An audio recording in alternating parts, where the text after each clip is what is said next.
If you do not, there we go. If you do not wish to be recorded during this meeting, please turn off your microphone and your camera. And when you are speaking, limiting background noise will be greatly appreciated. We'll be sure to do the same.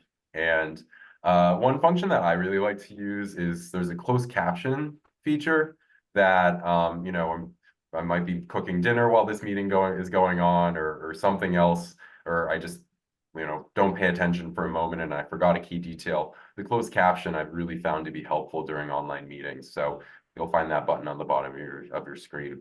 There is a chat function that we would like for folks to use for questions and comments throughout the course of the meeting. And then at the end, we'll invite folks to use the raise hands function during our open discussion at the end of the meeting. Next slide.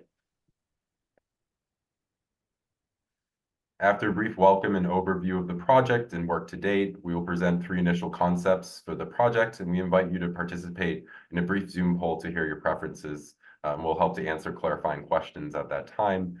Then we will wrap up by sharing our upcoming work, information about the project website, additional opportunities to stay engaged, and we will save any remaining time for a closing discussion.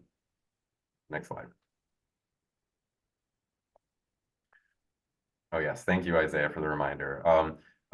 Feel free to message Isaiah with your questions and comments in the chat. I'll be seeing them as well, but he's your guy. A brief reminder of the Mystic River Watershed Association, who's hosting tonight's meeting. Our organizational mission is to protect and restore the Mystic River and its tributaries. Our Mystic Greenways program vision is to connect 25 miles of path, improve hundreds of acres of parkland, and engage thousands of community members from the Mystic Lakes to the Boston Harbor. Next slide. We wish to honor and acknowledge the indigenous communities native to this region and its past, present, and future. The watershed is on the colonized lands of the Massachusetts Nipmucs and Pawtucket tribe. As you explore the watershed, we encourage you to learn with us about its past and encourage indigenous heritage. Next slide.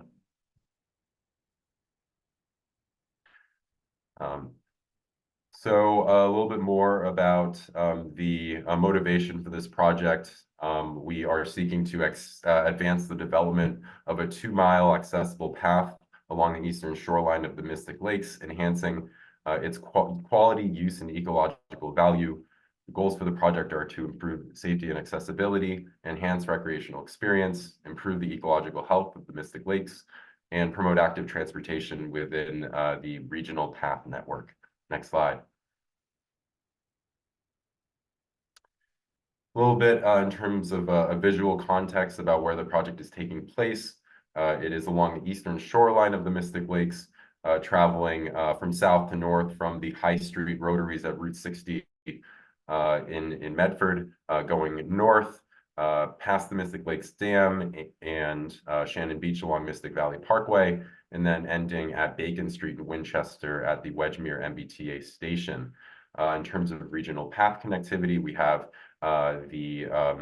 there's a future connection to the Minuteman Bikeway and also connection to the Alewife River Greenway that is on the southern terminus of this project. And then on the northern terminus, we have the Tri-Community Greenway that starts up at Wedgemere. The project is also, it's about split evenly 50-50 between Town of Winchester and City of Medford municipal jurisdiction. Next slide, please. So I have here tonight, again, introduce myself, but I have here tonight my colleague, Jackson, or sorry, Isaiah. Feel free to introduce yourself. Yes, hi, my name is Isaiah Johnson. I am the Outreach and Media Manager for the Mystic River Watershed Association. I've been helping with public engagement for this project. And yeah, I'm a colleague of Carl. Thanks, Isaiah. And Bob, feel free to kick off introductions from the consultant team. Thanks. My name is Bob Eulig. I represent Halverson Ty and Bond Studio. We're the landscape architects and the prime consultant. Other parts of our team, other members who are present are going to introduce themselves. But before we do that, I wanted to recognize the contribution of other members of our team that aren't here, including our tie and bond folks and environmental business line who prepared the environmental assessments and the GIS, and Chronicle Heritage, who has provided background on our cultural resources assessment. With that, I will pass it on to Iris, who's the project manager. Hi, my name is Iris Lin. I'm a senior landscape architect from Harbison Time Bond Studio. And I will pass it to Jessica.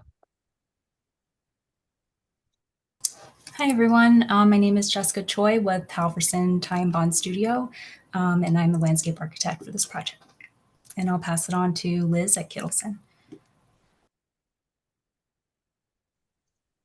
Hi, everyone. I'm Liz Flanagan with Kittleson and Associates. We're the transportation consultant, and I'm here with Jackson Lynch. Hello, my name is Jackson Lynch. I'm an engineering associate with Kittleson. And I think passing it back to you, Carl, or to No, I think that's it. Next slide, please. All right. So we are conducting, and by we as collective whole, this work with permission from the Massachusetts Department of Conservation and Recreation, who are the landowners of this stretch of land and the entire project area. They identified improvements for this stretch of Mystic Valley Parkway as part of their Parkways Master Plan published in 2020. Improvements to the stretch is also identified in our regional vision for the Mystic Greenways, and funding for this project was provided by the Mass Trails State Grant Program with a match generously provided by the Lawrence and Lillian Solomon Foundation. Amber Christopherson is on the Greenways team at the Department of Conservation and Recreation and has joined us here this evening. So I just wanted to give Amber a brief moment to introduce herself and share a brief word. Amber? Thanks, Carl. Hi, everyone. My name's Amber Christopherson. I'm on the Trails and Greenways team at DCR. And as Carl alluded to, this is a really important area as far as both regional greenway connectivity and again, part of our Parkways Master Plan, which was a many-year process looking at how to make our parkways safer for walking and biking. So I'm on more of the trails parkland side of things, but often interface with our parkways team to try to have the two work together and access our natural and community resources. And the last thing I'll say is this is funded by Mass Trails, which is a statewide interagency effort by MassDOT, DCR, and EEA to create a statewide network of greenways. Thanks, Amber. Next slide, please. All right. This is really a slide to help frame what we are doing with this project, or particularly the scope of work. We are conducting a land survey. We are conducting a cultural resources assessment, an ecological resources assessment, community engagement. Thank you for being here this evening. Traffic counts and analysis, and conceptual design for shared use path and parkway alignment, crossings for pedestrians, stormwater management, site amenities, and surface type. What is not included is construction level of design. Nothing is being built right as soon as we finish out our scope of work in June. There's a lot more design that needs to be completed. Permitting and these site area. We as part of any project, we define the limits of a site.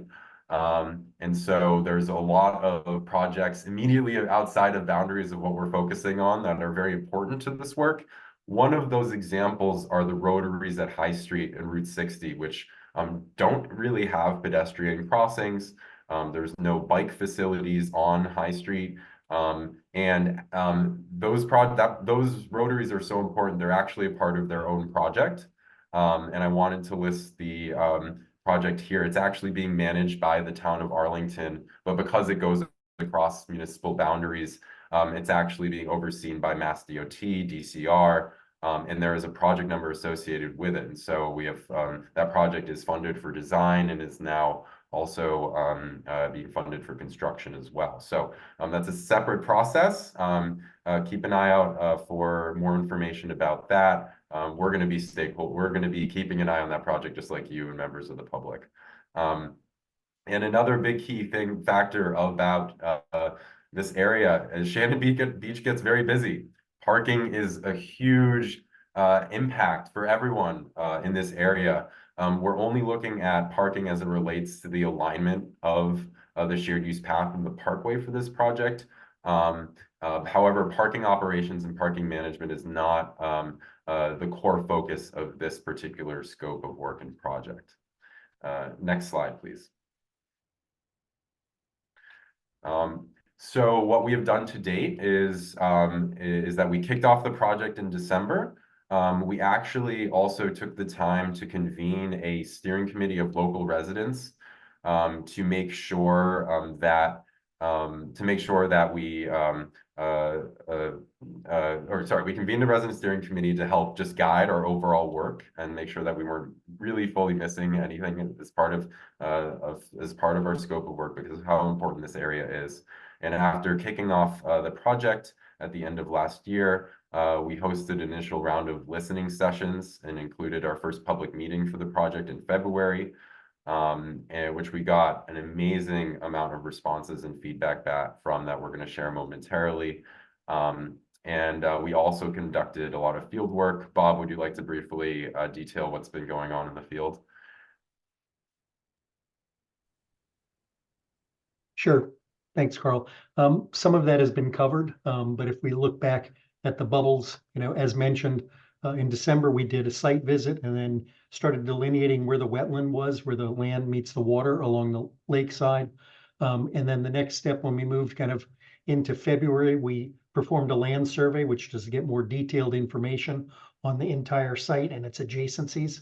And then our cultural resources consultant performed an archaeological site visit just to observe what was out there. And then based upon some research, conducted a cultural resources sensitivity assessment. You may recall at the last meeting, that we essentially highlighted the outcome of that, which was, recognizing the presence of indigenous peoples across a lot of this site previously, the prior presence of the Middlesex Canal, and then the involvement of this precious space as, designed by the Olmsted brothers, the Parkway and its alignment and so forth.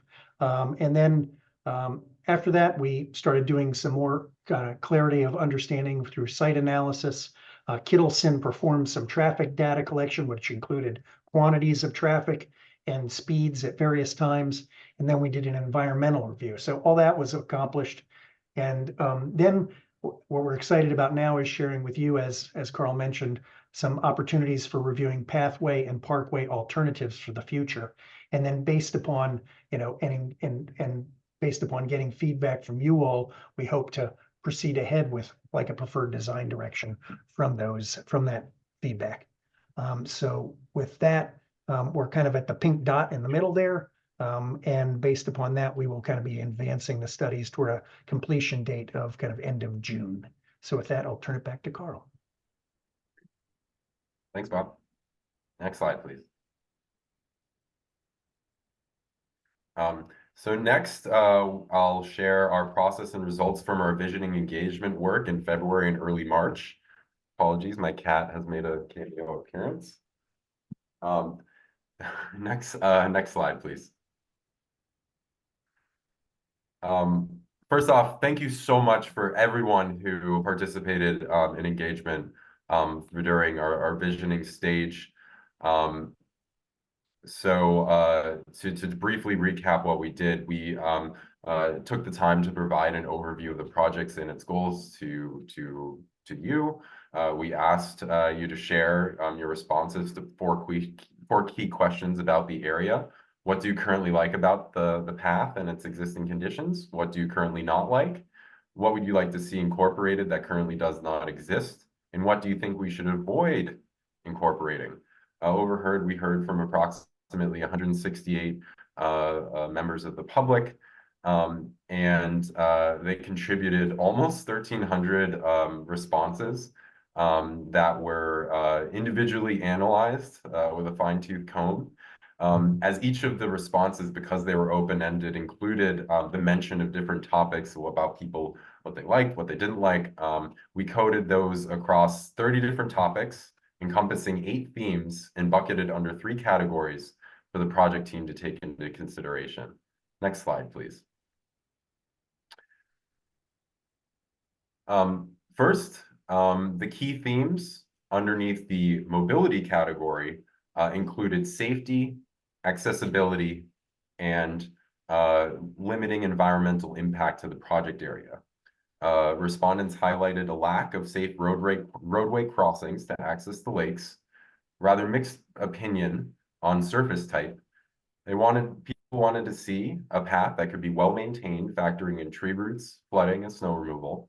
A path that would be away from a roadway, separated by a green buffer, and as close to the shoreline as possible, while limiting ecological impacts. Next slide, please. Second, key themes for recreation included limiting human impact on the landscape, providing opportunities for nature-based exploration, and emphasizing safety for recreational experiences. There's enthusiasm for providing specific locations to access the shoreline, which will help to limit erosion and improve access to nature for all ages and abilities. Folks really like the hiking feel of some areas of the existing path, which we've categorized here as rambles or unimproved paths.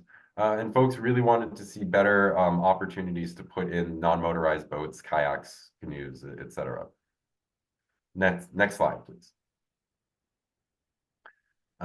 Third, key themes for the environment included ecological restoration and habitat promotion. There was a strong appreciation from residents for the original design by Frederick Law Olmsted for the parkway, and folks really wanted landscape elements of the existing shoreline to be retained. There's also a strong desire to address stormwater management, erosion, and ecological restoration. Next slide, please.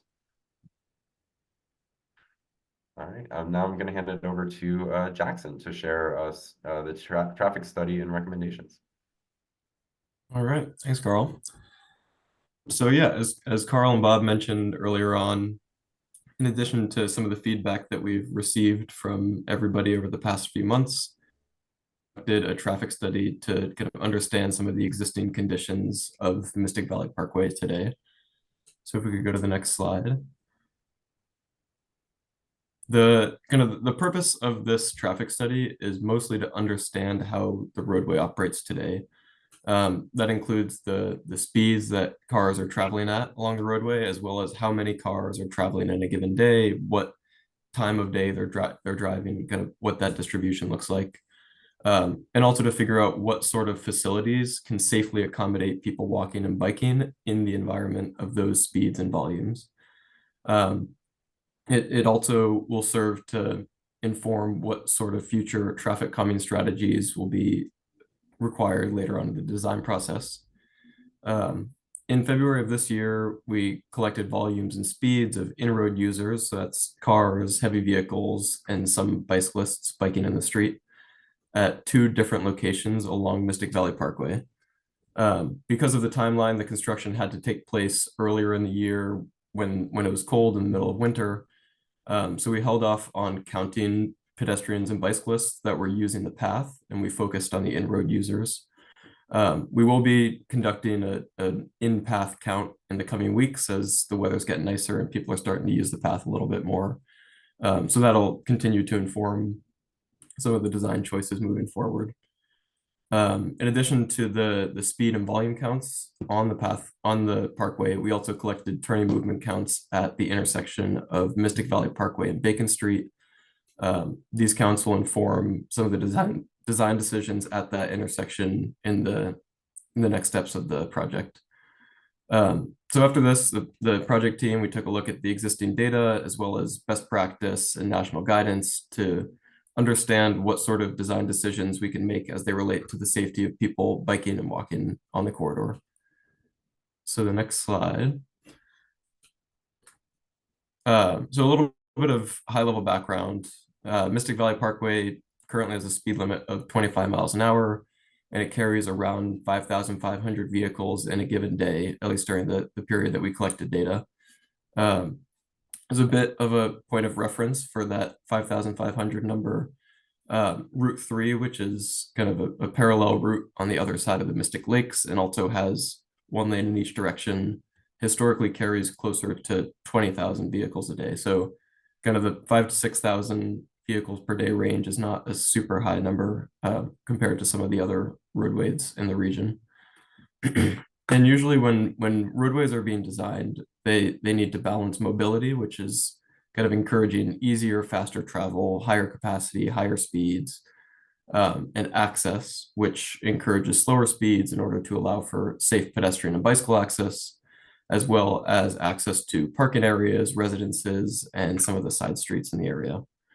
When we look at the context of Mystic Valley Parkway with its parking lots, paths, and access to the lake, its relatively low volumes, low speed limit, we can see that it should be functioning with access in mind over mobility, but some of the current behaviors that we're seeing along the roadway tell a different story of how it's being. Through all of our observations, vehicles were traveling at speeds that were consistently exceeding the speed limit. In the southern portion of the roadway, kind of along the lake south of the Aberjona Bridge, vehicles were traveling on average around 38 miles an hour, and we found some vehicles were traveling over 65 miles an hour, usually kind of outside of the peak hours at middle of the night time frame. Essentially all vehicles over 99% were traveling over the speed limit. And the story is similar to the north of the Aberjona Bridge. Vehicles are traveling a little bit slower, 32 miles an hour on average, but they're still reaching speeds of over 60 miles an hour. On the whole, the speeds that we're seeing, especially in an area with consistent bike and ped activity, are posing a serious safety risk to these kind of more vulnerable roadway users. And will continue to do so if the facilities on the roadway aren't appropriately sized to reduce speeds and then also to protect the more vulnerable users against the speeds that we are seeing out there. If you can go to the next slide, please. So in order to kind of understand what sort of facilities would be safe for people biking along Mystic Valley Parkway, we looked to the FHWA Bikeway Selection Guide, and that's the Federal Highway Administration. This guide recommends minimum thresholds of separation between people riding bikes and people driving cars, given the speeds and the volumes along a roadway. So this chart taken from the guide, it categorizes bike facilities into kind of 3 tiers of separation. Essentially saying the higher the speeds and the higher the volumes of vehicles on the roadway, the more separation required between people biking and people driving. As we saw on the slide before, Mystic Valley Parkway is currently seeing volumes kind of in the 5,000 to 6,000 vehicles per day range, and then speeds that are pretty consistently above 30 miles an hour, sometimes reaching 40 plus miles an hour. Given these observed speeds and volumes, affected facilities, that would be either a grade separated bike lane or a shared use path, is recommended for bicyclist safety. If on-street bike lanes are provided, even with a buffer or flex posts, it's critical to combine the installation of these facilities with other traffic calming measures, make sure that we're bringing the realized speeds on the roadway closer to that kind of 25 to 30 mile an hour range that we'd want to see for a facility like that. Then we could go to the next slide. Okay, so similarly to the bike facilities, we want to kind of understand how pedestrians' interaction with the roadway will be affected by the volumes and the speeds that we're seeing. Although all of the pedestrian accommodations kind of along the parkway will be separated from the roadway, either on a side path or a multi-use path, it necessitates interaction between people walking and people driving at crosswalks, which is kind of the key safety area of concern for people walking.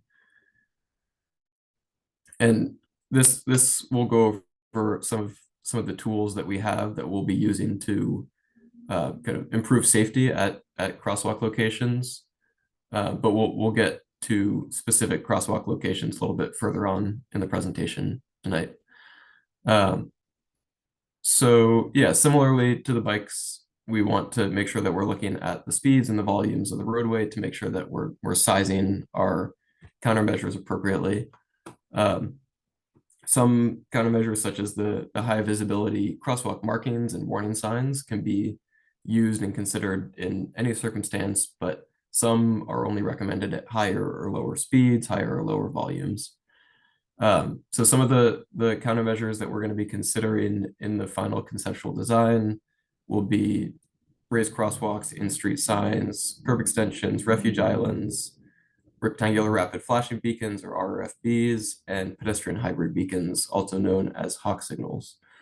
All of these countermeasures, especially ones that would introduce any sort of vertical deflection, so raised crosswalks and speed humps, would need to be chosen and placed in close coordination with other project proponents such as DCR and MassDOT to make sure that they would be kind of falling in line with how these jurisdictions would be maintaining the facilities in the future.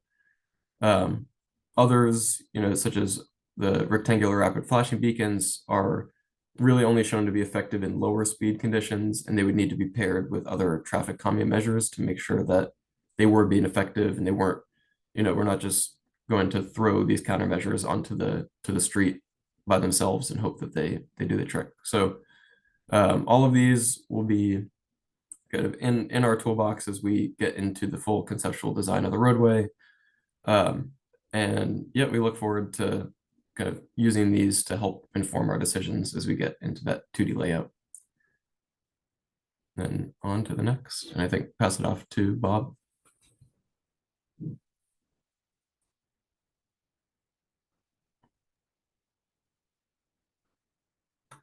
Actually, I think Iris is going to Sure. discuss these. Iris and Jessica. Yes.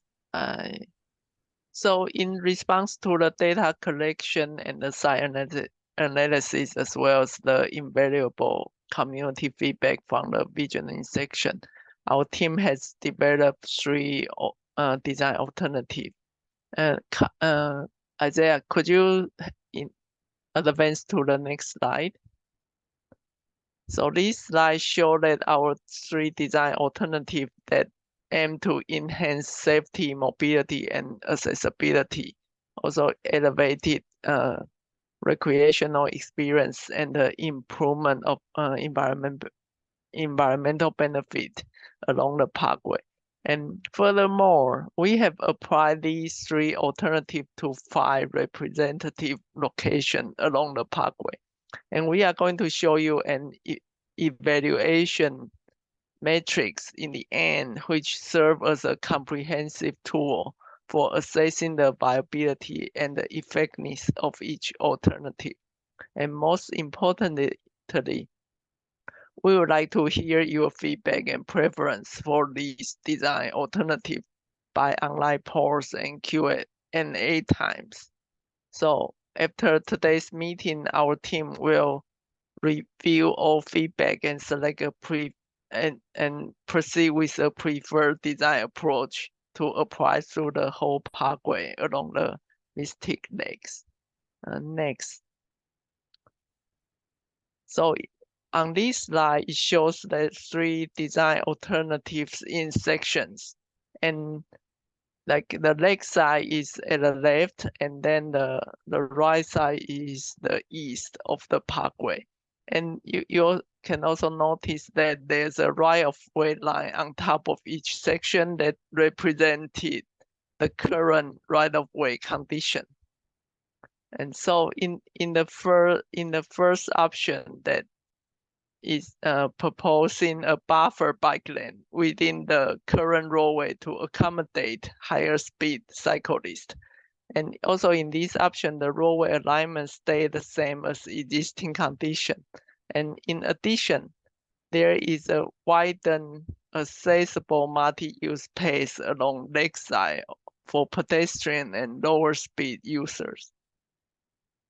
And then in the alternative two, the intent is to provide a separated path for different mobility modes. The roadway is narrowed down on this one to help reduce vehicular travel speed. And the multi-use path is located on top of the curb that provide better protection for past users. And the secondary path provide a flexibility for people who prefer not to mingle with the faster speed user.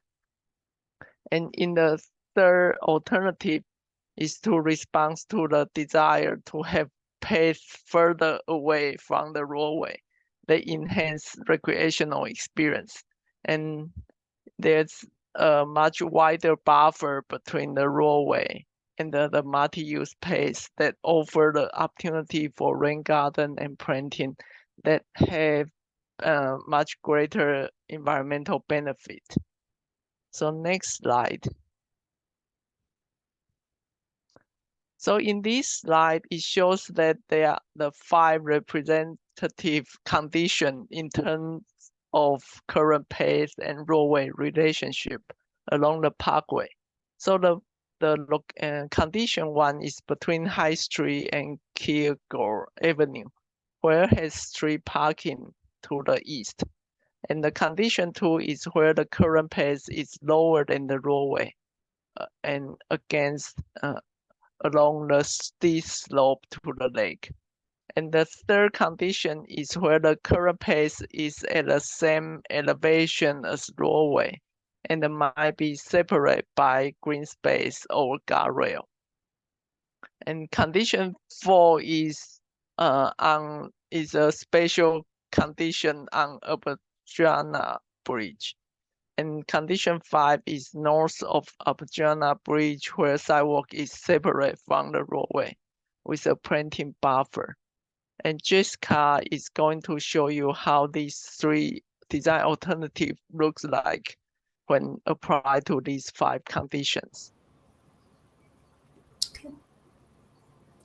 Thanks, Iris. Next slide, please. Okay. So for the next batch of slides, we're going to basically show how we've tested each of these 3 design alternatives at each of the existing site conditions that Iris just went over. And this might start to feel a little repetitive, but hopefully as we walk through these, we can start to get a better sense of what the trade-offs continue to look like for each alternative and how they might differ per location. So starting with condition 1, so on the left is the same map, but oriented to the north. And that little pink arrow represents the extents of this condition. And then the top graphic is an existing conditions cross-section. So again, we're looking north and the lake is to our left side. And just to quickly recap, within this condition, there's street parking on the east side. And further east is more of a residential condition with a sidewalk and street trees. And then to our west are 2 paths, one closer to the roadway and one closer to the lake. So the bottom section is basically alternative 1, the multi-use path with buffered bike lanes applied at this particular location. And we basically started from the left or the east side of the curb in order to protect that sidewalk and those street trees. We've kept the street parking, and then from there we've integrated those buffered bike lanes. And then the multi-use path, we've located that approximately where the existing path that's near the road is. And obviously to improve the user experience, we've widened it as shown to accommodate different users. But as you can see here, in order to fit the buffered bike lane and keep the parking, we did have to widen the roadway. So that's one downside with this option. And then next slide, please. Oh, and I'm sorry, going back to, if we stay on this slide, wherever there is a secondary path, we do intend to keep that. As Carl mentioned earlier, during the visioning process, there was a desire to keep these more hiking type of trails. And so that's something that we do intend to keep, and we'll definitely study that further in plan later. So next slide. So alternative 2 is the multi-use path with the secondary path. So here, again, we're combining the pedestrian and bike facilities into one multi-use path, but it's elevated essentially from the street, basically replacing the west shoulder, and thereby reducing the width of the street and hopefully allowing us to be able to slow down traffic that way. And then the secondary path, we've located that pretty much where we've located the previous one, tucked between those trees, and allowing for another option for users who want a more leisurely experience, so that they're not mingling with faster users. Next slide. And then alternative 3 is the multi-use path with the plant buffer. So here we're basically just having the multi-use path, but a much wider version that's further separated from the street. And again, similar to the previous option, we're able to reduce the roadway width to slow down traffic, reduce the amount of runoff from the street. And in our minds, by pushing it further away, it's much more recreational in feel. There's potentially less pavement overall. But what might be most compelling with this is, as Iris mentioned before, is the amount of green space that we could potentially gain, as shown by that plant buffer area. And it could serve just a number of different ecological functions, including erosion control, stormwater management using nature-based solutions like a rain garden that's shown here. There's more room for tree plantings to provide shade and cooling, and just basically more space to kind of be more robust with the plantings, and just kind of make it a more resilient environment overall. And it's just something that, if you can imagine this kind of continuing along the corridor, it could be something that could be very impactful with this option. But the trade-off here, again, is that we don't, we've combined the pedestrian and cyclist facilities into one wider path. And so it's kind of up for debate as to which seems more comfortable or safer for users. Next slide, please.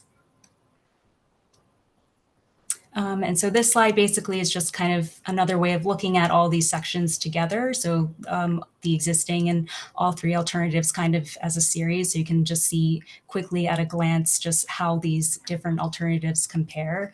And so if you kind of just focus on the colored zones, you can sort of see, you know, which option the street has to widen, as shown in alternative 1, where it significantly reduces, as shown in 2 and 3, and where we gain a lot more plant buffer, as shown in option 3. And then for in 2 in particular, you can see that there's more of those brown colored zones that represent the paths, but basically showing that we've been able to provide clear separate zones or facilities that would allow a more comfortable way of accommodating for different types of speeds and mobilities.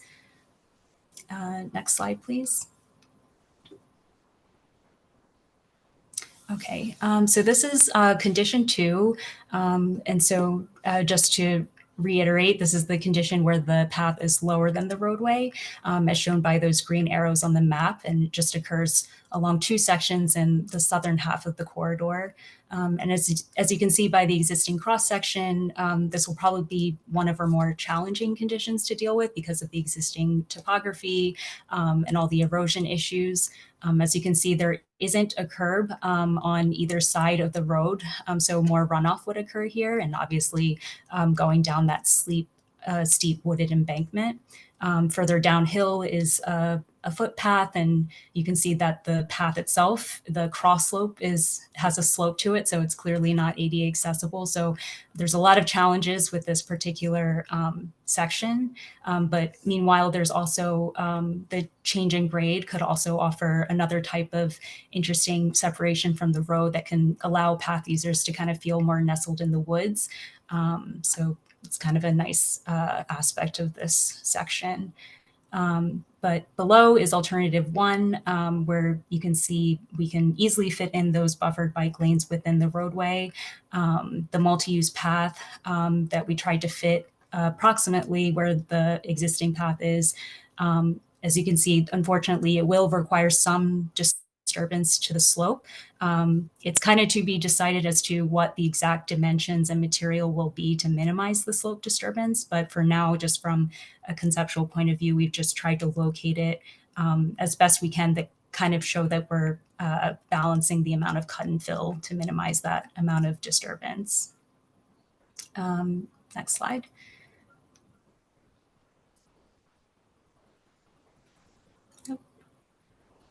Okay, so for condition 2, again, the multi-use path with the secondary path, you can see we're easily working within the existing roadway conditions, basically taking that left shoulder, elevating it to convert it into that multi-use path. So we're not really, it doesn't really require us to kind of disturb the slope any more than we did in the prior option. But obviously to be able to fit that secondary path, there will be some amount of disturbance that occurs. And then in alternative 3, with the multi-use path and plant buffer.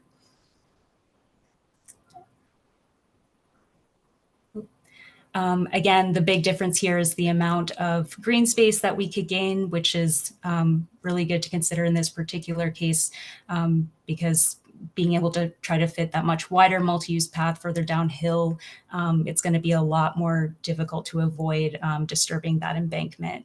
And I also wanted to point out here in particular, which might have not been as noticeable in condition 1, where we have this plant buffer separating the roadway and the path. It feels like the road is, the perception of pavement in alternative 2 kind of feels more continuous, just because you have that multi-use path so close to the road, whereas here you have a plant buffer immediately separating between the road and the multi-use path. So it just kind of truly feels more like a reduced roadway. And on to the next condition, please. Oh, and sorry, and just once again, showing a summary slide of all the sections together, so you can get like a quick comparison of all the different alternatives and what they look like at this condition. And on to condition 3. So this is back to those prototype sections that Iris showed earlier. So this is, again, where the path is generally level with the roadway, and it occurs the most frequently along the corridor. So just kind of go through these really quickly. So basically the buffered bike lanes fit pretty seamlessly into the roadway with the multi-use path onto the west side. And alternative 2, again, offering those 3 distinct lanes for the vehicular faster use cyclists and runners, and then the secondary path for slower speeds. And then alternative 3, again, reclaiming that street, converting it into a plant buffer, and combining everything, the path into one wider multi-use path, separated further from the street. And next slide. And once again, just a quick summary of all the sections together.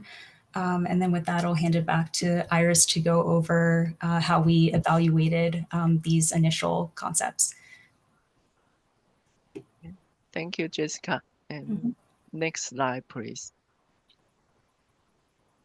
So here we have created a matrix to evaluate the 3 design alternatives based on the criteria categorized into 5 areas to the left. That's safety, mobility, and accessibility as one category. And the second category is recreational experience. Then is the environmental benefit, as well as permitting requirement and the construction cost. And the circle symbol represent the level of improvements against the current condition. So in the matrix, you can see that the alternative 2 have significant improvement over the safety mobility category.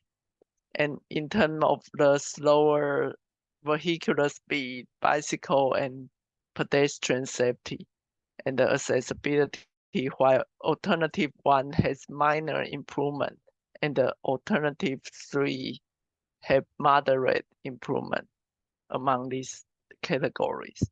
However, when you look at the alternative 3, it has a more significant improvement on over enhancing recreational experience and greater environmental benefit, like Jessica mentioned before. So in terms of permitting implication, the alternative 1 and 2 have less side alternate disturbance.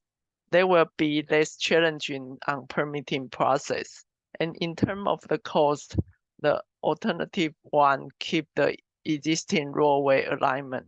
That is going to have less cost for construction. So we would like to hear your thoughts and questions. And Carl will conduct a polling for the preference. Great. Yeah. Thank you so much, Iris and Jessica. Really appreciate folks taking the time to take in for this information, and for those who also shared any clarifying questions or maybe perhaps comments in the chat during this first sharing of the first 3 sections or conditions of the project area. We wanted to, before doing our Zoom poll, we wanted to take a moment to answer any questions that came in. Isaiah, I'm going to start by just answering the 2 that you sent with me, and then I'll let you read off the rest, if that's okay. Just for approximately how many do we have, just for timekeeping? I think we have, let's see, somewhere between 12 and 15 questions right now. Okay, great. Some of them overlap though, so I'll do my best to. I think the goal is, if they're more general, maybe we can save them for the end for the open discussion. If they're specifically related to the designs, I think that's the best approach. The first question, I think this is a question that maybe Jackson or the design team can answer. Do we need to for those smaller parking lots that are between the Mystic Lakes Dam and Shannon Beach, does this project propose, or do the different designs propose to move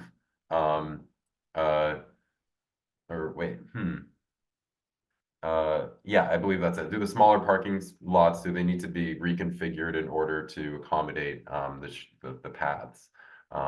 Should note that we're not trying to remove any parking as part of this project, but there might be some reorientation. Have we looked at that at all yet? Oh. Yeah, I could speak to that quickly. We will likely kind of redesign some of the parking lots, maintaining the amount of spots that are there, maintaining their locations. But then it might need to shift closer to the roadway in order to accommodate some of the path cross sections. Okay. Great, thank you. And Isaiah, I'm gonna save the one regarding the rotaries. Feel free to list off a few of the clarifying questions. Yes. All right. So looking in the chat, yeah. So we'll talk about the rotaries when we get to the Q&A at the end. We have a few questions that came in about what surfaces are being considered for each of these alternatives. So for the various types of paths that are being put forth. Yeah. I can touch on that broadly. We haven't made any determination on surface type at this point in time. A few of the options that are up for discussion and ones that we certainly got a lot of comments on during the visioning portion of this project include paved surface or asphalt. There are new types of asphalt that are permeable and can actually absorb stormwater. And so if you're really concerned about stormwater runoff and permeability, then there are pervious pavement opportunities. We're also looking at crushed stone dust, which is also can maybe be a better recreational experience for folks with tough joints. And however, all options that we're looking at though do need to be ADA accessible. And so, like I said, it's kind of important to out these kind of rambles or unimproved areas because if you have a wheelchair or pushing a stroller, you just can't really use them.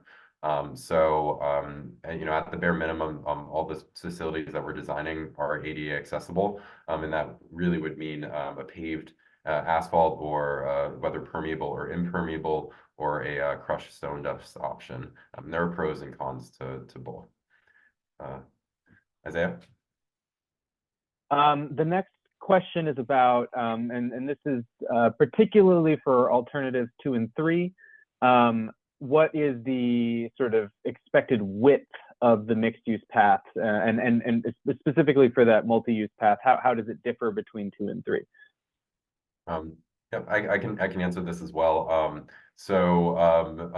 Don't have explicit widths identified at this point in time. Again, that's something like the surface type would be figured out at a later date. However, we're going to follow design standards for shared use path development. The wider paths that you see here displayed, and Iris, please jump in if I'm wrong, but like probably looking at around 12 feet for condition number 3, and then for example like or actually no, Iris, what are the dimensions shown, knowing that they're still to be determined?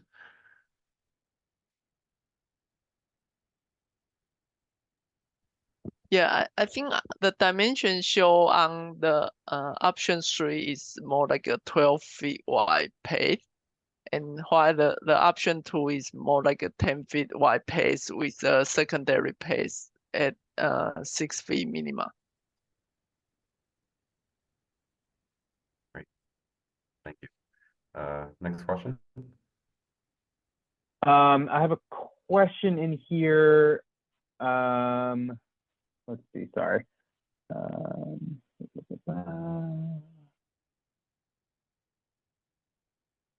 So a question about why not put the bike path on the west side where there is a paved sidewalk?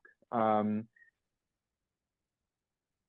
I think, I mean, I can take a stab at that. So when we're looking at the conditions, I think it's primarily, it's really condition 1 that has the paved sidewalk, but it doesn't continue all the way up the path.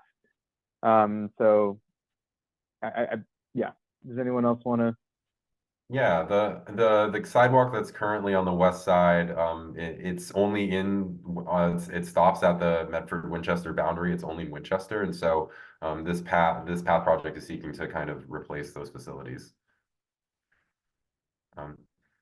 Alrighty, I'm just conscious of time, Isaiah. How are we doing on clarifying questions before we open up the Zoom poll? We've got some more, but I think some of these, perhaps, especially some of them that are sort of more comments than clarifying questions, we can make sure that we address those at the Q&A at the end. So I'm just going to give it a quick scan to see if there's things that would be helpful as people do this evaluation. But absolutely no, for anyone who's leaving comments about regarding cyclist speeds and those sorts of things, we're making sure that we're saving all of these comments, and we can dive a little bit deeper when we get to the Q&A at the end. So if I don't get to it here, there will be another chance to discuss it.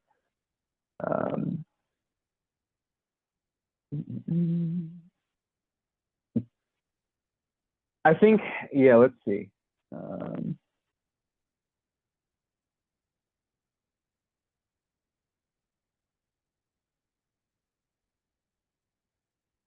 I think maybe one last thing that I'll add, which maybe gets to some of these responses, is that sort of the evaluations that you see here are based off of sort of our evaluation categories, but they're not weighted in any way.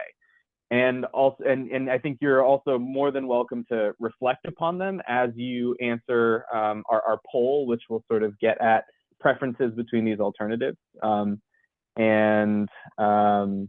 Yeah, so I think we're good to move into the polls for now, and then we can address some of these comments later toward the end. Okay, great, thank you. Yeah, and so again, this is for the section. We're going to open up a Zoom poll momentarily and ask for folks' preference. This is for the section of the project between the High Street Rotaries up to Shannon Beach. And so we are going to feel free to open up the Zoom poll now, Isaiah. We will be sharing all of this content on our website and also opening up a survey with the same exact questions after today's meeting, and we'll be emailing you with this information. So if you prefer not to participate in this Zoom poll, you'll have an opportunity to do so at a later date and have the opportunity to review this content on your own time. But with that being said, feel free to open it up, Isaiah. Actually, I'm seeing one more comment that I think is potentially relevant, which is, will one of these alternatives be used for the whole length, or is there a possibility to weave between the different alternatives? Yeah, the reason why we're sharing conditions 1, 2, and 3 first is that they're relatively similar, and we'd likely be selecting one of these alternatives for the section. And then conditions 4 and 5 north of Shannon Beach are a little bit different, and so there may end up being 2 different alternatives for the two different polls that we're opening up tonight, and these different areas south and north of Shannon Beach. However, it's always important to know that like consistency in design is really important as well. All right, feel free to open it up, Isaiah. Yeah, I'm going to go ahead. Great, thank you. So we're asking folks to share their preference of these alternatives, and so please share your rank your preference in terms of number 1, number 2, and number 3, with number 1 being the most preferred and number 3 being the least preferred. And then if you'd like to elaborate on your response and share a little bit of insight as to why you made these decisions, feel free to answer the second question that we have. And we're going to reveal the responses to you once we've wrapped up here. We're going to give, we'll probably close the poll at 7:05 or once the majority of responses have come in, just to give ourselves enough time to share conditions 4 and 5 and the rest of the presentation.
All right. We'll give about another minute for folks. And again, if you're feeling like you don't have enough time to be able to provide it, we will be launching a survey after tonight's meeting, and you're more than welcome to share your preferences and elaborations at that time. We do have, so just give about 1 more minute.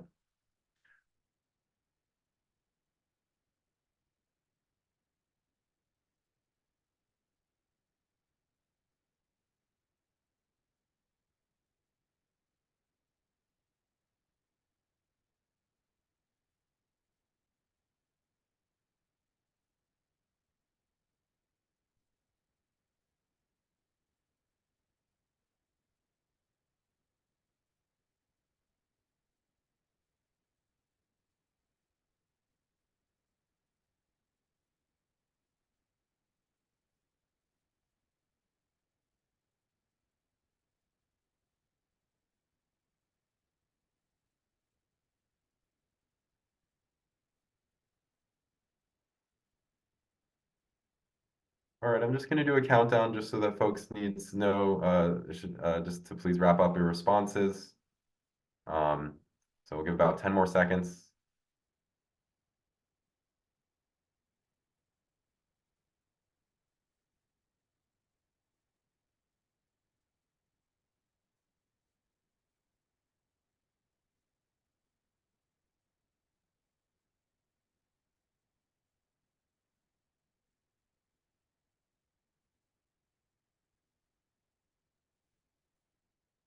All right, 3, 2, 1. Isaiah, feel free to end the poll and um, share the results. We'll share the results just briefly so that we can continue onwards.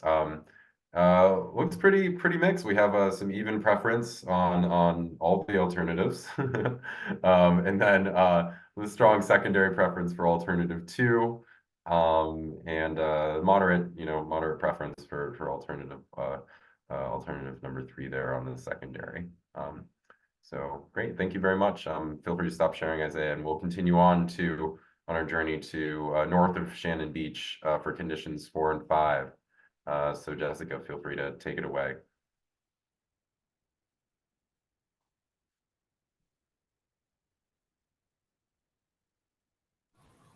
Okay, all right, next slide, please.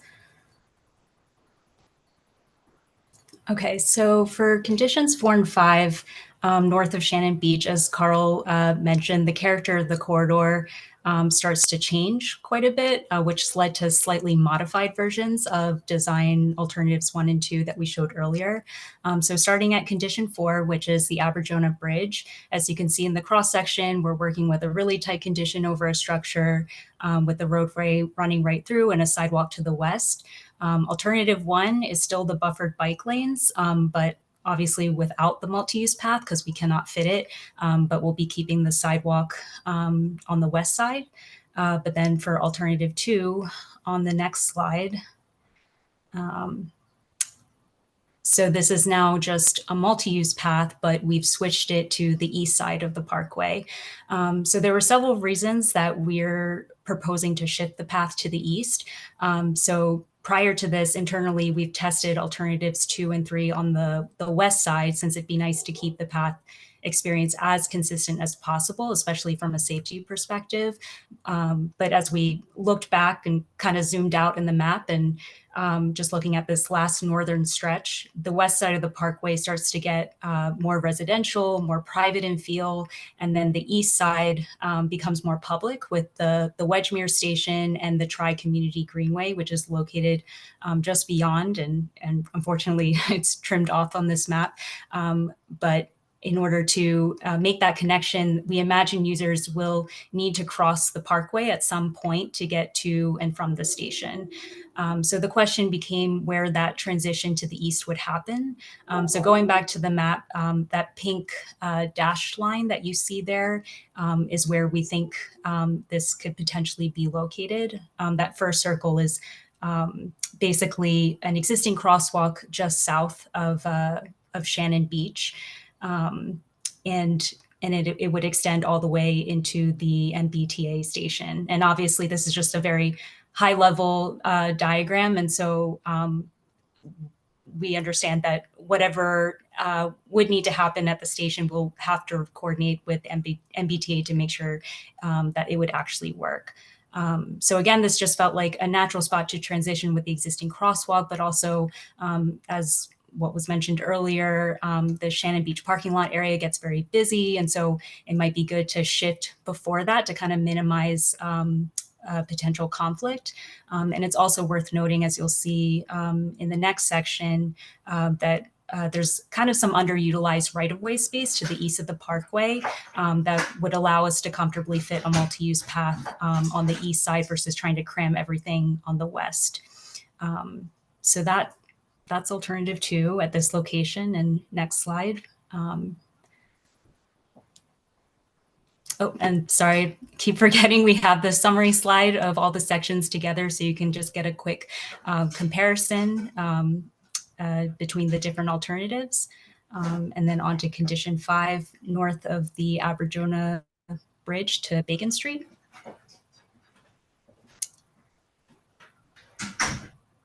So here, back on the map, that kind of reddish brown arrow is the extent of this condition, where we now have residences on our west side. Again, it's kind of more private on that section, and there's a sidewalk and also some really old growth mature street trees that we want to try to protect. So again, there's a strong reason to switch the multi-use path facility to the right. And I apologize, I jumped too far ahead, but this is alternative 1, where we'll be able to easily fit in the buffered bike lane within the roadway, but obviously not fitting in that multi-use path that we've been able to provide in the prior conditions, since we already have the sidewalk to the left anyway.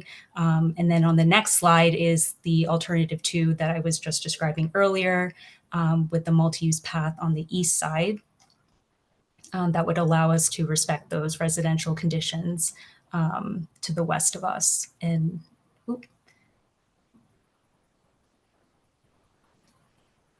yep. And so there's alternative 2. And in this case, we're able to, well, we're not able to provide that secondary path to accommodate for different speeds and users. We're able to fit a plant buffer to kind of make it a more enjoyable recreational experience and provide more protection from the street. And so, yeah, so that is how we've approached the north section of the site. And I'll hand it back to Iris to go over the evaluation criteria again. Thank you, Jessica.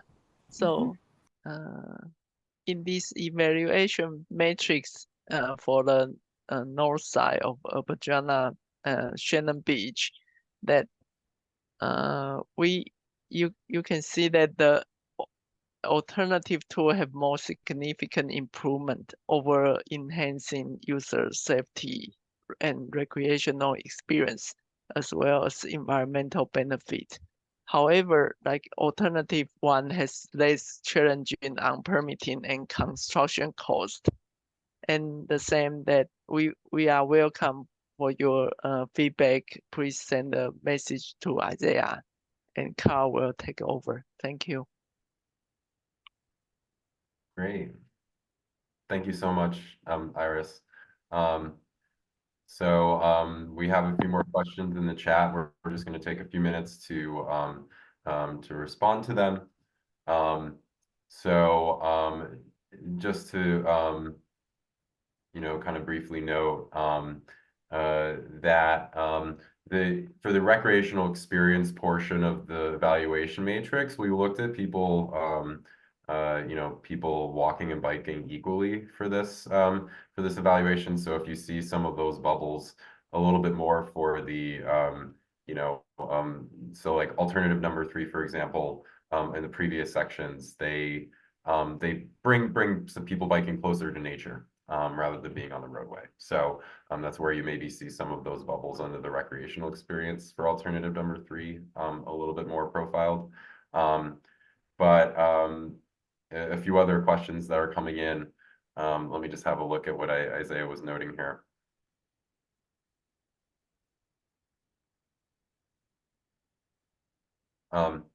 We are looking at, one person asked about traffic calming signs. So if there are locations tight bends for visibility, then we are looking at certainly having advisory signage to make sure that there's good visibility for folks.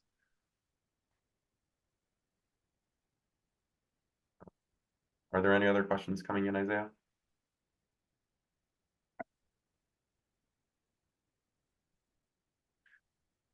All right, no additional comments. I was muted. Those were the ones that I'm seeing about these particular conditions. Okay, alrighty. So let's open up the Zoom poll. We have one more Zoom poll for folks, and we'll give about 3 to 5 minutes for responses. And again, just a reminder, we will be posting the content of this presentation and launching a survey on our website. We'll be sharing that with you as a registrant of tonight's meeting. So if you prefer to take your time and do that rather than complete the poll, that would be great. However, we do have 2 questions for the second poll. It is I'm sharing your preference for alternative 1 or number 2, and then also providing elaboration in the additional comments section if you'd prefer to do so. I'll give everyone a heads up once time is coming to a close. And Isaiah, if there are any other clarifying questions coming in, feel free to chime in.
Give about another 1.5 minutes for folks.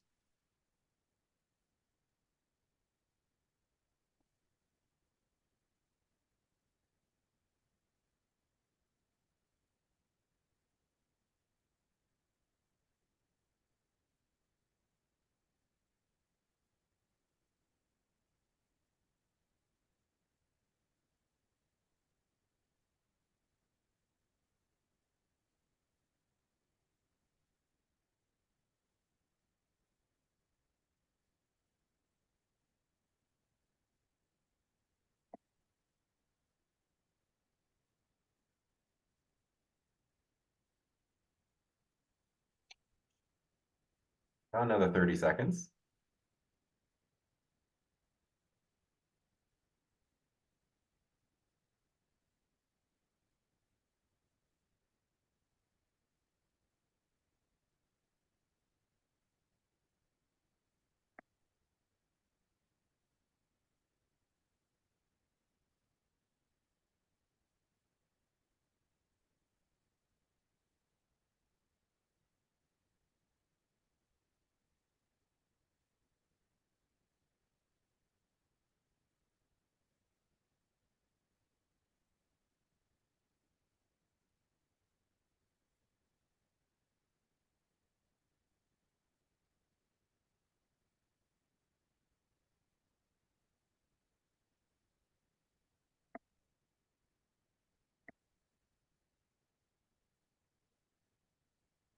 All right, about another 10 seconds. Feel free to please submit your response.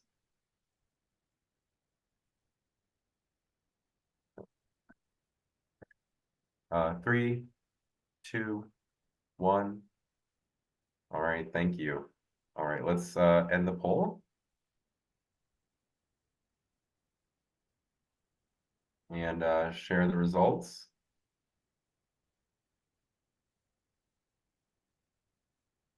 All right, so looks very, very even in terms of preference. So thank you very much. So now we're going to continue on and just briefly share the location of proposed pedestrian crossings for the project. Next slide.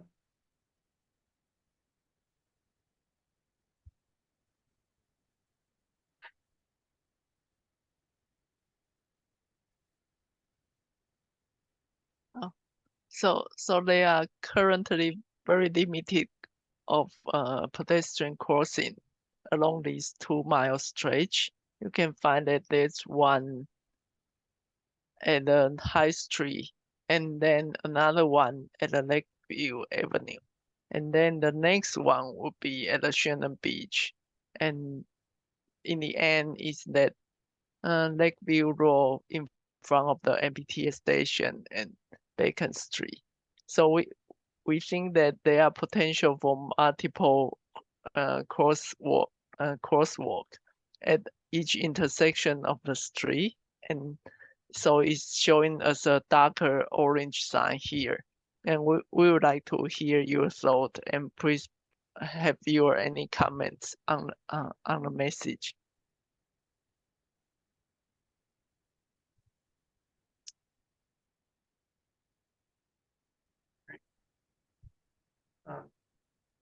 Thank you, Iris. Next slide, please. All right, looking ahead. The project team will be taking a few weeks to, feel free to, next slide. The project team will be taking a few weeks to review feedback from preference surveying before finalizing a refined concept that will be presented at our final meeting in late May. We will be, or feel free to, and at that time too, we will be conducting, or Jackson and Liz will be conducting field surveys of pedestrian and bike conditions as well this spring. Next slide. Opportunities to stay engaged. If you'd like to review content from tonight's meeting or share the opportunity to participate, or like to share the opportunity to participate in the poll that you've just participated in this evening, we will be launching it shortly on our website, mysticriver.org/mysticlakespath. We have our contact information on our webpage, and we'll be sharing it at the end of tonight's presentation. There will also be an opportunity to talk to members of the project team and provide feedback on the refined concept at our third public meeting, and also tabling events that we are scheduling with warm weather in early June at Shannon Beach, at the Medford Farmers Market, and the Winchester Farmers Market. As a registrant for tonight's meeting, you'll be receiving information about all of this. With that, I'd like to spend just a minute for us to get caught up with a few comments in the chat. The first comment I just want to note is that the rotaries at High Street are part of a completely different improvements project overseen by MassDOT, DCR, and the town of Arlington. If you do have a look at the slides from tonight's presentation, you'll note there's a project number associated with it through MassDOT. I'm going to have a quick moment to regroup here on a few of the written questions before we allow for hand raising. As part of the Rotaries project, the Arlington side of Mystic Valley Parkway on the southwestern side of the Mystic Lakes will also include a shared use path that came out of our feasibility study planning process a few years ago.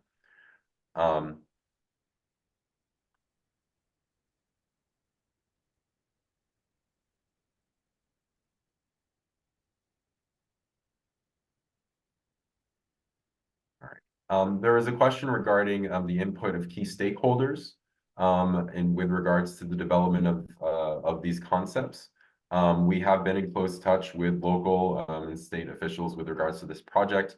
In terms of, we are planning on meeting with a few of these key stakeholders to review these different concepts in early May. In terms of operation, that comes at a later stage of design once once a preferred concept has been selected.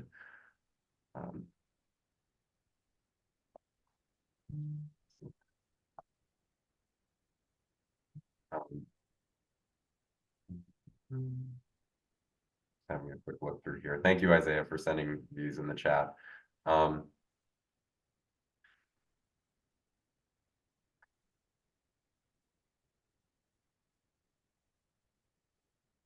In terms of for the alternative number 1, there was a question regarding the type of striping for the bike lanes. The striping will be a buffered bike lane, so it won't just be one thin strip. There is enough room to be able to provide some diagonal striping as a buffer. And Jackson, is that 2 feet for buffer or 1 foot?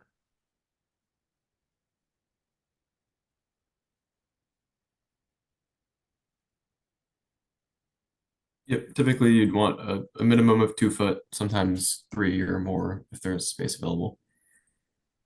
Okay, great, awesome.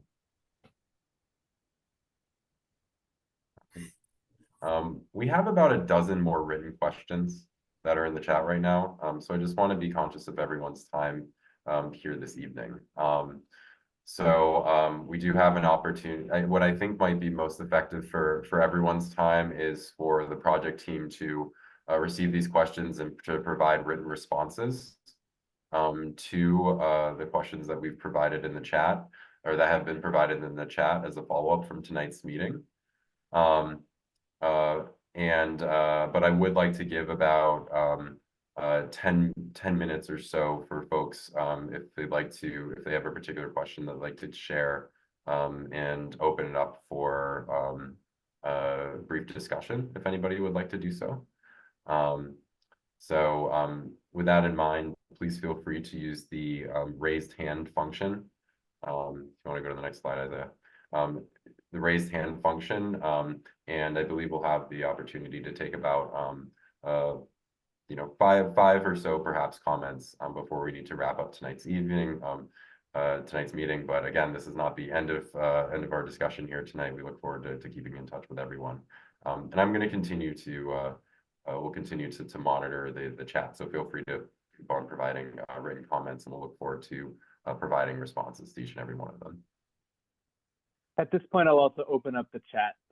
So yeah, we may not be able to answer everybody's questions that go in there. But thank you all so much for providing your feedback, and we'll be sure to save everything, even if we don't get to address everything.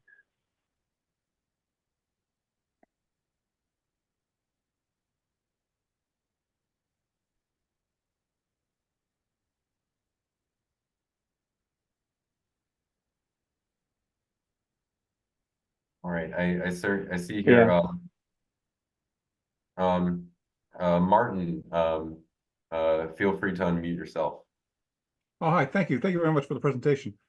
Quick question, is any I know this is design, not construction phase, but has any consideration been given to a boardwalk along the lines of what we see along by the Aberjoan, by the Alewife Brook, in lieu of pavement? And by the way, I assume the pavement would be pervious. Yep. Yeah, great question. Boardwalks are certainly a great option in certain circumstances. It's in terms of engineering, it can be a much more significant project. And then also it can also be more because you're disturbing the surface underneath in order to put in pylons. And so based on environmental and cultural characteristics of the site, that also might prove a little bit more difficult for boardwalks. But I'd like to turn it to the members of the project team too, if you have anything else to add. Members of the project team, feel free to raise your hands as well, and I can unmute you.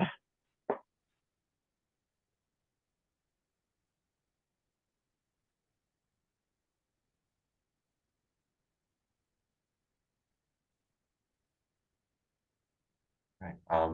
Looks like I covered that that answer. So thank you so much, Martin, for your question.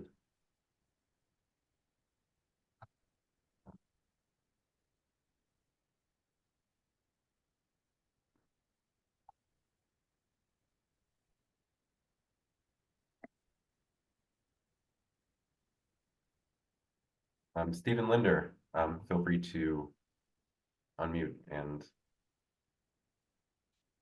Hi. Hope I haven't been too bothersome with all my written comments. I've got them all saved, Stephen. So I've been using Shannon Beach for 40 years and walking multiple times a week and biking multiple times a week for 17 years along the lakes, and it is amazing how dangerous it is because of the speeding cars. There are quite a few places where you're proposing crosswalks where you don't have a line of sight that allows you to cross safely with people going, 30, 40 miles an hour. So one of my suggestions is to do what they do in Central Park, where they close the parkway on the weekends to cars, and here we could put a gate across the parkway somewhere in the middle so everybody can access the parking spaces, but there would be no through traffic on the weekends. What do other people think about that?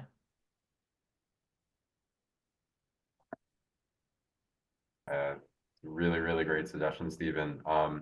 We weren't looking at like operational kind of treatments like that for this scope of work, but that's clearly a really, really nice idea, and there is precedent in the region. I mean, when the weather got warm, you right away noticed motorcyclists out driving 40, 50 miles an hour down the parkway because they thought it was a great place to drop,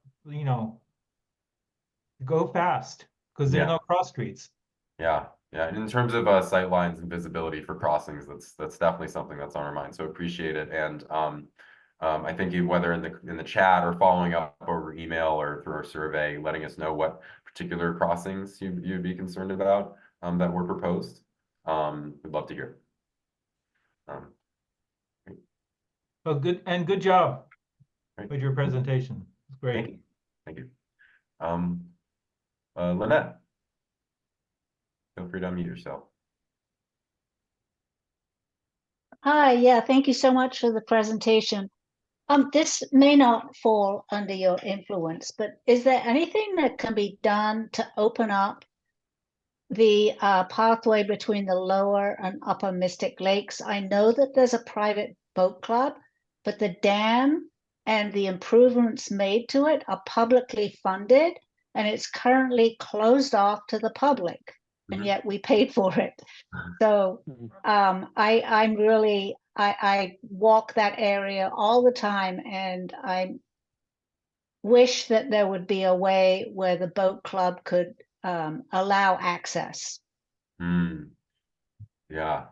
We received that question a few times during the first public meeting as well, Lynette. I followed up with our executive director, Patrick, regarding that very question, and there were two responses regarding that, and I think the first one was DCR treats, and there's this dam at the Mystic Lakes, and then there's a dam at Amelia Earhart, which is by Assembly and in the Wellington area in Somerville, Medford, Everett.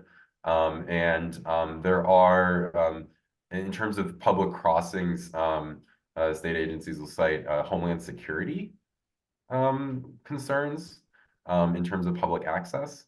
And then also, there is also the private property on the other side of the Medford Boat Club. So those are the two reasons why why we understand at this time why there isn't public access, but certainly appreciate your advocacy in terms of public funding and public domain. Thank you. Yeah, I mean, the boat club has access to the dam, so it's not Homeland Security issue. It's a question of elitism in my mind. Right. Appreciate that. Thank you so much. Yeah, thank you.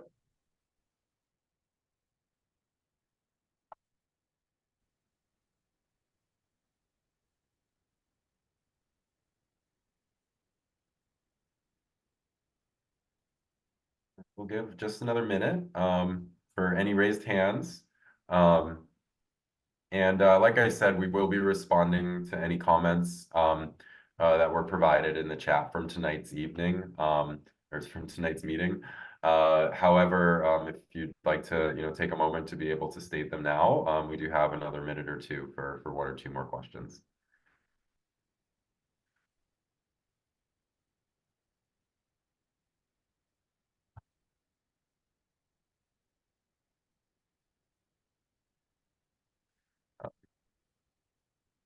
Alrighty, Isaiah, next slide. So we'll just wrap up by saying a big thank you.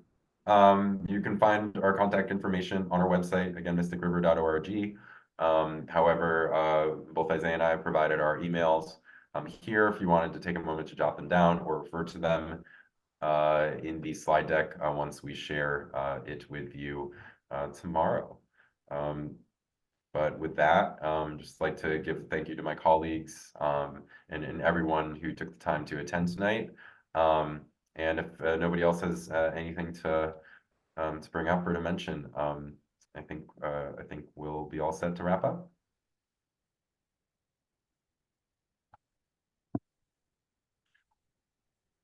Okay, great. Thank you very much. And Isaiah, feel free to stop the recording and have a great evening.